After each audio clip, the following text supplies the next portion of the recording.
Good morning to all. जो हमारा next topic है वो क्या होता है, इंडक्शन ऑफ लेबर। जो हम प्रसव करवाते हैं उस प्रसव के अंदर हम लोग कौन कौन से मेथड है वो उपयोग में लेते हैं। ठीक है भाई, प्रसव जब हम करवा रहे हैं, लेबर जब हम करवा रहे हैं, उस लेबर के दौरान हम कौन कौन सी मेथड है वो उपयोग में लेके प्रसव करवा सकते हैं। दो तरीके से होता है, एक होता है मेडिकल और एक होता है सर्जिकल। अच्छा, मेडिकल में तो हम लोग दवाइयां देते हैं, ठीक है, ऑक्सीटोसिन हो गया, प्रोस्टाग्लैंडिन हो गया, मिसोप्रोस्टोल हो गया, सारी चीजें हो गई, ये हम लोग क्या करते हैं भाई, यूज करते हैं। बट अगर सीजेरियन की बात करें सर्जरी के द्वारा, तो सर्जरी के द्वारा जो भी हम कोई कट वट लगा के कोई पर्टिकुलर चीज को ओपन करके खोल के किसी चीज को बाहर निकाल रहे हैं उसको क्या बोलते हैं, सर्जिकल मैनेजमेंट। तो इंडक्शन ऑफ लेबर जिसको बोलते हैं कि किस प्रकार हम लोग एक लेबर को इंड्यूस करवा सकते, चाहे वो अबॉर्शन की वाली कंडीशन हो। अबॉर्शन का मतलब जानते हो ना, कोई बच्चा अबॉर्ट करवाना चाह रहे हो तो अबॉर्शन की कंडीशन हो, या प्रेगनेंसी का टाइम पीरियड भी पूरा हो गया, अभी बच्चा होने वाला है, तो उस दौरान जो भी हम दवाइयां और सर्जरी यूज करेंगे वो किसके अंदर होती है, इंडक्शन ऑफ लेबर के दौरान। अच्छा, ये इंडक्शन ऑफ लेबर जरूरी क्यों होता है, जब यूट्रस है वो अपना क्या कर पाए, संकुचन प्रॉपर तरीके से नहीं कर पाए। हम पढ़े थे ना uterine action, abnormal uterine contraction या एक्शन पढ़े थे ना, जिसमें गर्भाशय या यूट्रस के द्वारा क्या हो नहीं हो पा रहे थे, प्रॉपर तरीके से कॉन्ट्रैक्शन या संकुचन नहीं हो पा रहा था, तब हम बाहर से दवाइयां दे दे के क्या करवा रहे थे, प्रसव करवाने की कोशिश कर रहे थे। तो यहाँ पे अगर इसकी डेफिनेशन की बात की जाए, इंडक्शन ऑफ लेबर क्या होता है, जब यूट्रस के संकुचन या कॉन्ट्रैक्शन के स्वतः ही उत्पन्न होने से पूर्व ही इन्हें कृत्रिम तरीकों से प्रारंभ किया जाता है। मान लो यूट्राइन कॉन्ट्रैक्शन नहीं हुई है, हम बाहरी कृत्रिम तरीकों से, मतलब बता देना दवाइयों से, दवाइयां देके अगर यूट्रस के कॉन्ट्रैक्शन हम जानबूझ के करवा रहे हैं तो यही प्रक्रिया क्या कहलाती है, इंडक्शन ऑफ लेबर। अगर यूट्रस के अंदर कॉन्ट्रैक्शन नहीं हुए हैं, एक्शन स्टार्ट नहीं हुई है और उसके स्टार्ट होने से पहले हम बाहरी चीजों का यूज करके, अपने आप तो हो ही नहीं रहे ना, बाहरी चीजों का यूज करके अगर हम उस यूट्रस के अंदर क्या करवा रहे हैं, कॉन्ट्रैक्शन करवा रहे हैं, संकुचन करवा रहे हैं, तो वो प्रक्रिया क्या कहलाती है, इंडक्शन ऑफ लेबर। प्राय प्रसव प्रक्रिया का मतलब जो भी इंडक्शन ऑफ लेबर है वो उस अवधि के दौरान किया जाता है जब बच्चा जीवित हो और पैदा होने वाला हो। मोस्टली हम लोग इंडक्शन ऑफ लेबर या प्रसव प्रक्रिया का ये जो अभिप्रेरण, अभिप्रेरण का मतलब होता है इंड्यूस करवाना, प्रसव को इंड्यूस करवाना, इंड्यूस करवाने का मतलब स्टार्ट करके सारी प्रोसेस खत्म करवानी है। तो जो इंडक्शन ऑफ लेबर की जो प्रक्रिया है वो हम लोग कब स्टार्ट करते हैं, कौन सी अवधि के दौरान स्टार्ट करेंगे, जब बच्चा पैदा होने वाला हो और जीवित भी हो। बच्चा जब पैदा होने वाला हो और उसके जीवित रहने की भी क्या हो, संभावना हो, उस कंडीशन के अंदर हम लोग क्या करते हैं, इंडक्शन ऑफ लेबर प्रोसेस का यूज करते हैं। तो सीधी सी डेफिनेशन है कि अपने आप यूट्राइन कॉन्ट्रैक्शन ना होके हम बाहरी तरीकों से यूट्रस के अंदर कॉन्ट्रैक्शन करवा रहे हैं, इंडक्शन ऑफ लेबर। क्यों करवा रहे हैं, जब बच्चा जन्म लेने वाला हो पर यूट्रस है वो संकुचन नहीं कर रहा हो। तो जब बच्चा जन्म लेने वाला हो और जीवित हो तभी हम लोग क्या करते हैं, ये प्रक्रिया अपनाते हैं। Is that clear? किसको बोलते हैं, गर्भाशय संकुचन अगर स्वतः ही ना उत्पन्न होके कृत्रिम तरीकों से अगर उसके अंदर ये संकुचन उत्पन्न करवाए जाते हैं तो उसको क्या बोलते हैं, इंडक्शन ऑफ लेबर। अगर इस इंडक्शन ऑफ लेबर की बात की जाए तो इसमें हम लोग दो तीन तरीकों से ये प्रक्रिया को क्या करते हैं, उपयोग में लेते हैं। Method of induction of labour बता दिया ना मैंने, पहले दो तो आपको बताई दी थी, तीसरी होती है दोनों का कॉम्बिनेशन।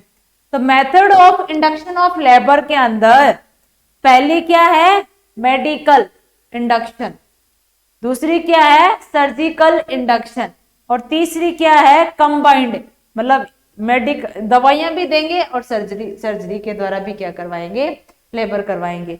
यहाँ पे या तो मेडिकल मैंने दवाइयों से ठीक करवा दो, लेबर को इंड्यूस करवा दो, समझ में आया, या तो दवाइयां काम में लेके यूज कर लो, या फिर सर्जरी करके काम में यूज कर लो, या फिर दोनों ही यूज करके हम लोग क्या करवाएंगे, प्रसव करवाएंगे। समझ में आया। इंडक्शन ऑफ लेबर या तो दवाइयां देके करवाते हैं, या सर्जरी से करवाते हैं, या फिर दोनों से करवाते हैं।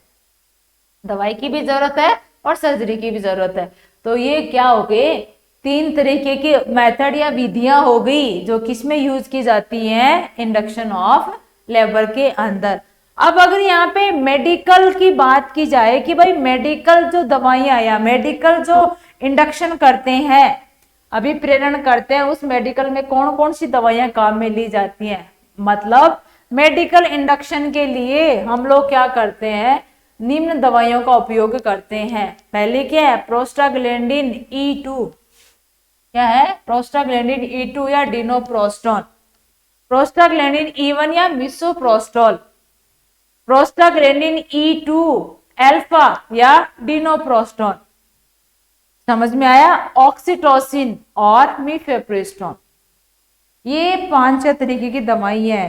कौन कौन सी होगी, पहली प्रोस्टाग्लैंडिन E2 और डिनोप्रोस्टोन, प्रोस्टाग्लैंडिन E1 या मिसोप्रोस्टोल, प्रोस्टाग्लैंडिन F2 अल्फा, ये क्या होती है, F2 अल्फा या डिनोप्रोस्टोन, ऑक्सीटोसिन ड्रिप या मीफेप्रोस्टोन। ये ऐसी दवाइयां हैं जिनका हम यूज करके मेडिकल इंडक्शन करवा सकते हैं। समझ में आया। ये इस प्रकार की दवाइयां होती हैं जिनका हम यूज करके या उपयोग में लेके क्या करवा सकते हैं, मेडिकल इंडक्शन, मतलब प्रसव है वो करवा सकते हैं। समझ में आया। प्रसव प्रक्रिया के लिए, इंडक्शन ऑफ लेबर के लिए जो पहली मेथड या विधि होती है वो कौन सी होती है, मेडिकल विधि। उस मेडिकल में सिर्फ दवाइयां यूज की जाती हैं। Prostaglandin E2 dinoprostol, prostaglandin E1 misoprostol, prostaglandin F2 alpha dinoprostone, oxytocin drip और मीफेप्रोस्टोन, ये दवाइयां हम यूज करते हैं। नेक्स्ट अगर हम बात करेंगे कि सर्जिकल विधि के द्वारा हम लोग कैसे करते हैं, सर्जिकल विधि के द्वारा बात की जाएगी तो मैंने कहा ना, जहां जैसे जैसे हम कोई कट वट लगाते हैं उसी को आप क्या बोलते हो, सर्जरी बोलते हो। आर्टिफिशियल रप्चर ऑफ मेम्ब्रेन, आपने क्या किया, एक इंजेक्शन ली, सिरिंज ली, आपने ग्लव्स पहन रखे हैं, उसके साथ में उस सिरिंज को लिया, हाथ को इंट्रोड्यूस किया कहाँ पे, सर्विक्स के अंदर, और वहां पे उस सिरिंज से उस सर्विक्स के मुंह को क्या कर दिया, ओपन कर दिया। वो मेम्ब्रेन जो झिल्ली बनी हुई थी, झिल्ली को आपने क्या कर दिया, तोड़ दिया। समझ में आया। उसको बोलते हैं आर्टिफिशियल। ये एक तो अपने आप होती है, जो पढ़ी थी ना हमने स्टार्टिंग थोड़ी देर पहले पीछे वाली क्लास के अंदर, कि कौन कौन सी होती है, प्री टर्म और टर्म रप्चर ऑफ मेम्ब्रेन। एक तो 9 महीने से पहले फट जाती है या कट जाती है वो मेम्ब्रेन, झिल्ली टूट जाती है, और एक जब बच्चा जन्म लेने वाला है वो 9 महीने के बाद टूटती है। तो यहाँ पे हम इसको क्या कर रहे हैं, जान वो अपने आप हो रही थी, यहाँ हम जानबूझ के उस मेम्ब्रेन को क्या कर रहे हैं, तोड़ रहे हैं। तो यहाँ पे कट लगा कि नहीं लगा, इसी को आप क्या बोलते हो, एमनियोटोमी। एमनियोटोमी का मतलब क्या होता है, जानबूझकर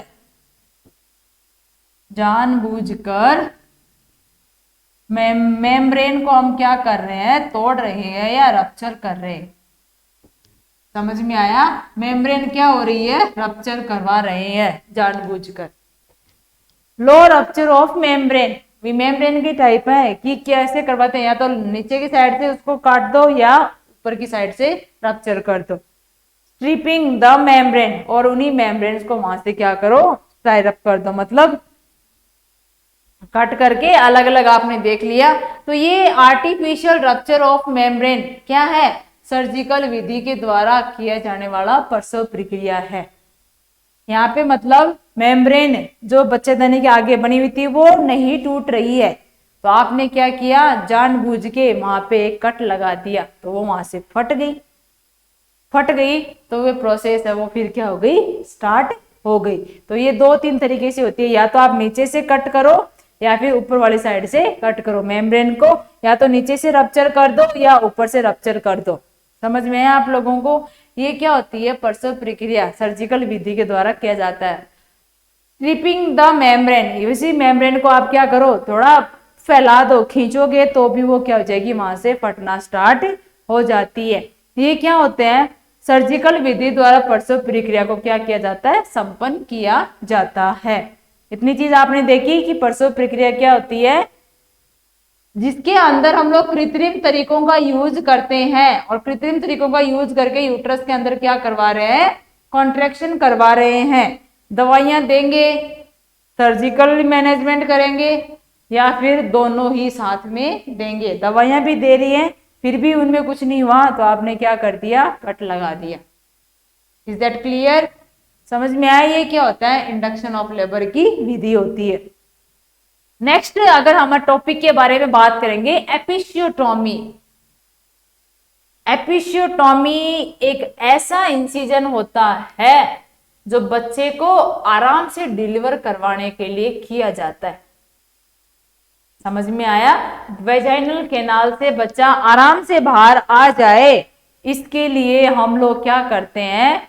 उस रास्ते को बड़ा करने के लिए बीच से थोड़ा कट लगा देते हैं। उसी को आप क्या बोलते हो? एपिसियोटोमी। और ये एपिसियोटोमी लगाया कब जाता है? जब बच्चे का हेड दिखने लग जाए। बच्चे का हेड दिखने लग जाए, वेजाइना में हेड दिखने लग जाए, तभी आपको क्या करना है? कट लगाना है। समझ में आया? जब बच्चे का हेड वेजाइना के अंदर दिखने लग जाए, तभी आपको क्या करना है? ये यहाँ से ऐसे मान लो ये बना हुआ है वेजाइना के नाल से, यहाँ से शुरू करना है इसको कट को, और फिर ऐसे लेके जाना है। ये 2.5 सेंटीमीटर का कट आपको लगाना है। पहले सीधा रखो, फिर टेढ़ा कट करो। समझ में आया? ये कट लगाओगे तो रास्ता थोड़ा बड़ा हुआ और बच्चा क्या होगा? आसानी से डिलीवर हो जाएगा।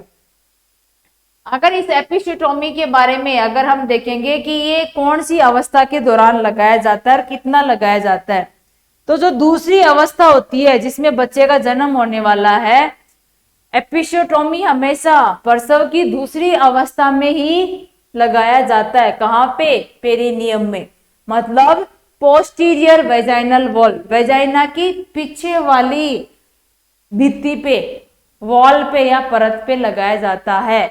वेजाइनल कैनाल के अंदर की साइड में एक कट लगाया जाता है पीछे की तरफ। ये कट कितना होता है? 2.5 सेंटीमीटर का।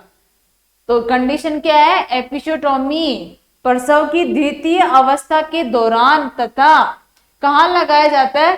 पोस्टीरियर वेजाइनल वॉल में, पीछे की तरफ लगाया जाने वाला एक कट होता है, इंसिजन होता है, जो वेजाइना के आकार को बड़ा कर देगा और जिससे बच्चा है वो जन्म की प्रक्रिया को आसानी से क्रॉस कर लेगा और बच्चा बाहर आ जाएगा। समझ में आया? ये कट कहाँ लगता है? पोस्टीरियर वेजाइनल वॉल में लगता है। और ये कट क्यों लगाया जाता है? ताकि जो नॉर्मल प्रसव प्रक्रिया है उसके दौरान एक बच्चा आराम से आसानी से बाहर आ जाए, क्योंकि ये क्या करता है? कट वेजाइना के आकार को बड़ा कर देता है। अब बड़ा करेगा तो बच्चा है वो आराम से वहां से आ सकता है। समझ में आया आप लोगों को? ये चीज क्या होती है? एपिसियोटोमी होती है। ये इसीलिए करते हैं ताकि आसान हो जाए क्या? प्रसव प्रक्रिया। हालांकि ये चीरा प्लांट होता है, मतलब जो ये कट लगाएंगे ये प्री प्लांट होता है, परंतु कई बार इसे आवश्यकता के अनुसार आपातकालीन स्थिति में भी लगाया जा सकता है। ये होता ही है। आज पहले किसी किसी केस में लगता था, आजकल तो ये नॉर्मल प्रोसेस हो गई है। ये कट लगाए बिना डिलीवरी करवाते ही नहीं है, क्योंकि डॉक्टर भी रिस्क नहीं लेना चाहता कि मदर में कोई प्रॉब्लम हो, आराम से वो बच्चा बाहर आ जाए। तो ये क्या हो गया? वैसे तो प्लांट होता है कि हाँ ये लगाएं कि ना लगाएं, बट आपातकालीन स्थिति में तो ये तुरंत ही लगाना पड़ता है। आपको तुरंत डिसाइड करना पड़ता है, नहीं लगाना ही पड़ेगा। घर वाले बोलते हैं कि भाई डिलीवरी हो रही है बच्चे की तो वो कट मत लगाना, समझ में आया? डॉक्टर ने कहा ठीक है नहीं लगाऊंगा। अब अगर वहां परेशानी आ रही है तो उस परेशानी से बचने के लिए डॉक्टर को वो कट लगाना ही पड़ेगा, अदरवाइज महिला के साथ बहुत बुरी तरीके से कॉम्प्लिकेशन आ सकते हैं, वो पेरिनियल एरिया फट सकता है वहां से। समझ में आ रहा है? वहां पे इंजरी हो सकती है, वो कट अपने आप ज्यादा लग सकता है वहां से, क्योंकि बच्चा प्रेशर के साथ में आएगा तो वो एरिया वहां से फट सकता है, कट सकता है। तो इस कंडीशन से बचने के लिए आप पहले क्या कर दो, थोड़ा कट लगा दो, ताकि बच्चा आराम से वहां से आ सके और वहां के एरिया को अंदर कोई प्रॉब्लम ना आए। इतनी बात समझ में आएगी आपको? एपिसियोटोमी क्यों लगाई जाती है? लेबर प्रोसेस को या प्रसव प्रक्रिया को आसान बनाने के लिए, ताकि जन्म के समय बच्चा आराम से बाहर आ सके। अगर यहाँ पे इसके अंदर नेक्स्ट हम बात करेंगे कि एपिसियोटोमी लगाने के पीछे आपका उद्देश्य क्या है, एपिसियोटोमी क्यों लगाते हैं, आपका क्या उद्देश्य है? हमारा मेन उद्देश्य यही होता है कि ये सबसे मेन कि ये वैजाइना के आकार को क्या करेगा, बड़ा कर देगा, जिससे बच्चा आसानी से डिलीवर हो जाएगा। समझ में आया? ये क्या कर देता है, वैजाइना के आकार को बड़ा कर देता है, जिसकी वजह से बच्चा है वो आसानी से डिलीवर हो जाएगा। सेकंड क्या है, प्रसव के दौरान फीटस के सिर पर पड़ने वाला दबाव कम हो जाता है इससे, और उसे बाह्य और आंतरिक चीजों से उसकी क्षति से बचाता है। मतलब अगर जब बच्चा डिलीवर होने वाला हो और अगर वैजाइना का जो वो क्या बोलते हैं मुंह है, मतलब जो उसका जगह है वो क्या है, कम है। अब अगर उस दौरान उस बच्चे को वहां से निकाला जाएगा तो उसके बच्चे पे सिर पे क्या लग सकती है, चोट लग सकती है।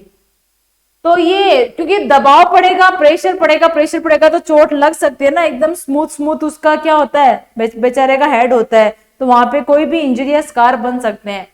तो प्रसव के दौरान अगर उस फीटस के सिर पे जो दबाव पड़ता है उसको भी तो कम किया जा सकता है, तथा उसको इन चोटों से भी बचाया जा सकता है। जो उस बच्चे को हानि होने वाली है वो उस हानि से आप क्या कर सकते हो, उस बच्चे को बचा सकते हो। समझ में आया? उन चोटों से आप क्या कर सकते हो, उस बच्चे को बचा सकते हो। किससे? एपिसियोटोमी से। तीसरा क्या होता है कि ये पेरिनियल मसल्स जो प्रसव प्रक्रिया के दौरान अधिक स्ट्रेच हो जाती हैं। भाई अगर आप कट नहीं लगाओगे तो पेरिनियल मसल ज्यादा स्ट्रेच होंगी, तो इनसे उसको स्ट्रेच को बचाने के लिए हम लोग पहले क्या कर देते हैं, स्ट्रेस होने से बचाने से पहले ही हम लोग क्या कर देते हैं, एपिसियोटोमी लगा देते, ताकि स्ट्रेच खिंचाव ज्यादा ना हो। अगर खिंचाव ज्यादा होगा तो इंजरी हो जाएगी। समझ में आया? तो उस खिंचाव से बचाने के लिए और उसमें इंजरी होने से बचाने के लिए हम लोग क्या करते हैं, ये कट लगाते हैं। और ये जो सेकंड स्टेज है लेबर की, उसका टाइम भी क्या कर देती है, कम कर देती है। जो 2 घंटे लगने वाले थे वो 1-1.5 घंटे में भी क्या करवा सकती है, प्रसव प्रक्रिया को खत्म कर सकती है। ये चीज आपको समझ में आई कि प्रसव प्रक्रिया के दौरान जो आप एपिसियोटोमी लगाते हैं उसका उद्देश्य क्या है, मेन उद्देश्य क्या हुआ उसका? भाई मेन उद्देश्य यही है कि बच्चे को भी कोई प्रॉब्लम नहीं होनी चाहिए और मदर को भी कोई प्रॉब्लम नहीं होनी चाहिए। ये प्रसव प्रक्रिया आसानी से कंप्लीट हो जानी चाहिए। समझ में आ रहा है? प्रसव प्रक्रिया आसानी से खत्म हो जानी चाहिए, जिससे बच्चे को भी कोई तकलीफ नहीं हो रही है और माँ को भी कोई तकलीफ नहीं हो रही है। अगर आप ये कट नहीं लगाते हो तो बच्चे में भी चोट आ सकती है बहुत सारी, और मदर का जो पेरिनियम है वो बहुत ज्यादा खिंच जाएगा और वहां से उसमें भी इंजरी हो सकती है। तो इन सब से बचाने के लिए हमारा उद्देश्य यही है कि उस महिला में या उस बच्चे में कोई दिक्कत ना हो। हमें क्या करना है, एपिसियोटोमी करके वैजाइनल कैनाल का जो एरिया है उसको हम थोड़ा क्या कर देंगे, बड़ा कर देंगे। बड़ा करेंगे तो बच्चा भी आसानी से डिलीवर हो जाएगा और माँ को भी प्रॉब्लम नहीं हो पाएगी। समझ में आ गया आप लोगों को? और जब जैसे ये कट लगाया तो इसको ऐसे ही थोड़ी ना छोड़ना है, इसको क्या करना है, प्लेसेंटा बाहर आने के बाद में क्या कर देना है, स्टिच लगा देने हैं। समझ में आया? बच्चा आ गया बाहर आसानी से, प्लेसेंटा भी आसानी से बाहर आ गया। बाहर आने के बाद आपको क्या लगा देने हैं, स्टिच लगा देने हैं। अगर वहां पे ऐसे ही रख दिया तो प्रॉब्लम हो जाएगी। तो जो आपने कट लगाया उस कट को वापस सिलना भी है, तो वहां पे क्या लगाने हैं आपको, स्टिच लगा देने, टांके लगा देने। समझ में आया? ये क्या हो गए, हमारे उद्देश्य हो गए। अगर यहाँ पे इनकी टाइप्स की बात की जाएगी कि एपिसियोटोमी के क्या होते हैं, 4 तरीके के टाइप होते हैं भाई। एपिसियोटोमी के क्या होते हैं, 4 टाइप होते हैं। ये 4 टाइप कौन कौन से हैं? फर्स्ट वन की अगर यहाँ पे बात करेंगे तो पहला क्या है, मीडियोलेटरल। दूसरा क्या है, मीडियन। तीसरा क्या है, लेटरल। और चौथा क्या है, जे शेप्ड। समझ में आया? ये क्या है, मीडियोलेटरल, मीडियन, लेटरल और जे शेप्ड। जे शेप्ड का मतलब होता है इस शेप का हमें क्या करवाना है, एक कट लगाना है।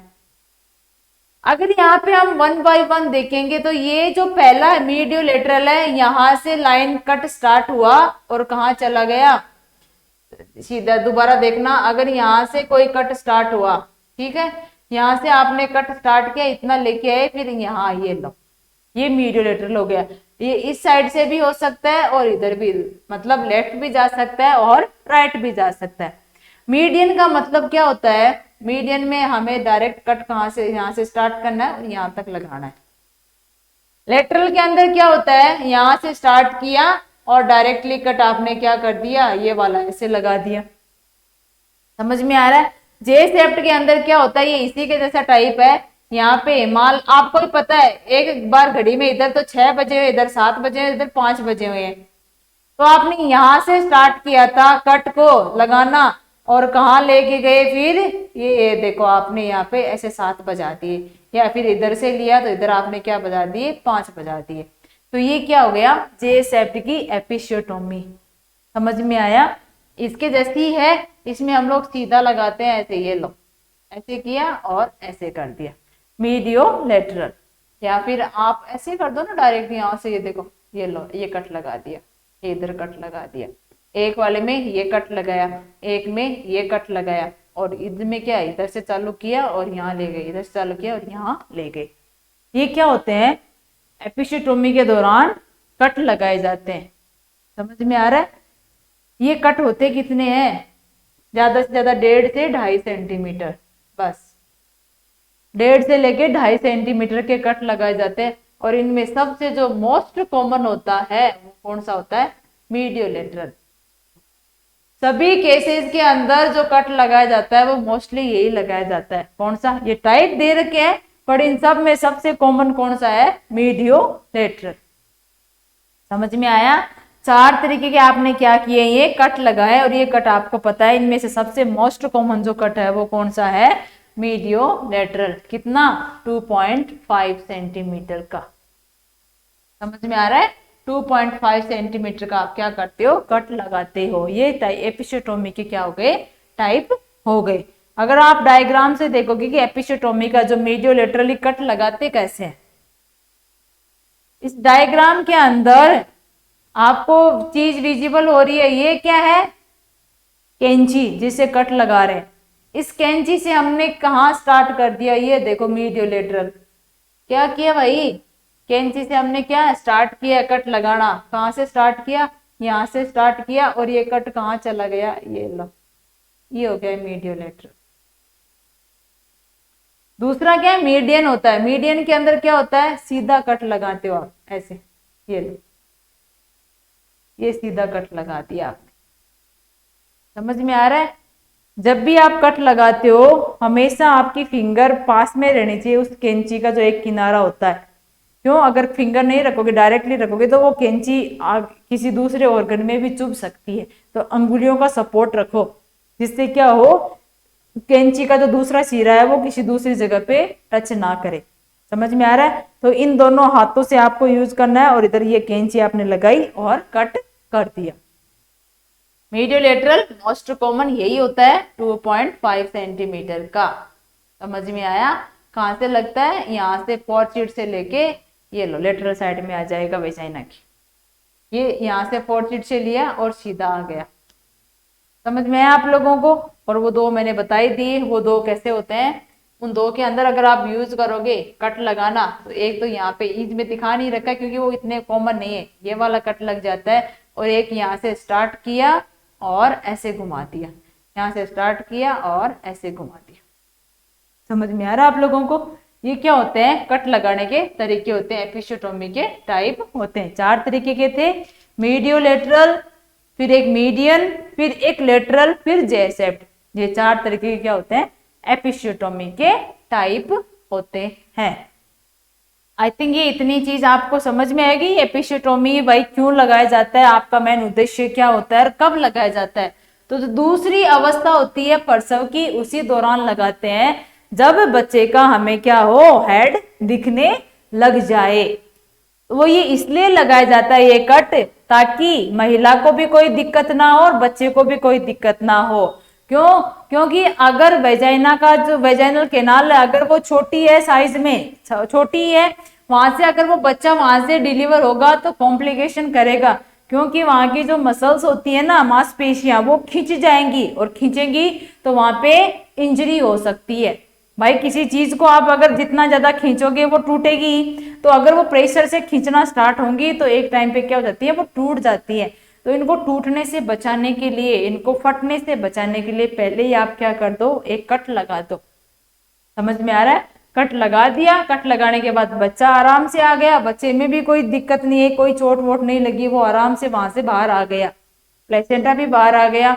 फिर जो आपने ये कट लगाया था, इस कट को वापस क्या कर दो, सिलाई कर दो।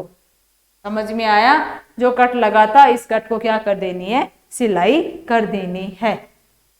Is that clear? ये सब करने के बाद महिला को ये कहा जाता है कि आपको क्या करना है, जिसको बोलते हैं ना मॉइस्ट हीट। मॉइस्ट हीट का मतलब क्या होता है, गर्म पानी का सेक लेना है। वो गर्म पानी का सेक इसलिए दिया जाता है ताकि वहां पे सफाई भी बनी रहे, वहां का एरिया भी क्या हो, हीट जाएगी तो इन्फेक्शन भी नहीं होगा। क्यों? आपने स्टिचेस लगाए, टांके लगाए और वहां पे उस मदर को पेन भी नहीं होने देगा। आपको पता है अगर आपको कहीं दर्द होता है, जब आप गरम गरम चीज को वहां पे, भाई हॉट एप्लीकेशन लेते हो कि नहीं लेते हो? समझ में आ रहा है? गर्म पानी किसी बोतल वोटल में डाल के आप उस जगह पे लगाते हो, आपको दर्द में राहत मिलती है ना। तो महिला को भी तो दर्द हो रहा है, उस बेचारी को कट लगाया तो इस कट में इन्फेक्शन से भी बचाता है ये हीट एप्लीकेशन। जब आप टब बाथ उसको बोलोगे कि टब बाथ के अंदर, टब के अंदर आपको गर्म पानी डालना है, उस गर्म पानी के अंदर आपको इस एरिया को सेकना है। समझ में आया? अगर वो उस गर्म पानी के टच में इस एरिया को लेके जाएगी तो वहां पे क्या होगा, हाइजीन भी रहेगी, इन्फेक्शन भी नहीं होगा और दर्द में भी क्या होगी, उसको राहत मिलेगी। Is that clear? ये क्या होता है, एपिसियोटोमी होती है कि डेफिनेशन हमने पढ़ी, इसके कितने टाइप होते हैं, आपका मेन उद्देश्य क्या होता है एपिसियोटोमी करने का। लेबर को आसान बनाने के लिए हम ये कट लगाते हैं। समझ में आ रहा है? इससे लेबर बहुत आसान हो जाता है, क्योंकि माँ को भी दिक्कत नहीं आएगी और बच्चे को भी कोई दिक्कत नहीं होने वाली है। इस क्लास में इतना ही, बाकी की क्लास हम कंटिन्यू करेंगे। Thank you all of you.